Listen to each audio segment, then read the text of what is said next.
Makyo ka. Bakit?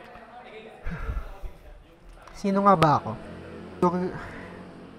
Ako si Ranilo, 19. Hindi ko kilala ang sarili ko, kaya palaging naliligaw ang landas ko. Hindi ko alam paano may pahiwatig ang aking emosyon. Sinusubukan kong intindihin lahat ng bagay, mapadinadamdaman ng tao o ano. Pero kadalasan talaga, pinagpwersa ko na lang ang sarili ko na intindihin lahat, kahit hindi naman talaga mag-gets. Makonsensya akong tao, palagi ako nandyan para sa iba. Mahihain ako, at madaling masira ang mentalidad ko. Ayun pa lang ang kilala ko sa sarili ko nga sa ngayon. Marami akong gusto sa buhay. Marami akong pangarap. Maging VFX artist, programmer, o programmer. Ambisyoso ako, totoo.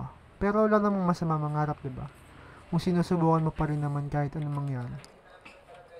Naguguluhan ako sa buhay ko. Nagpakalayo-layo ako sa lahat ng taong malapit sa akin. Gusto kong matahimik. Gusto kong tumakbo sa lahat. Sa lahat ng problema.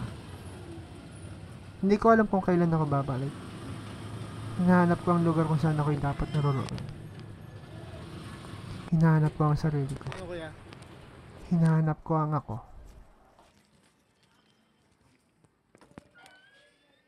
Sino nga ba ako?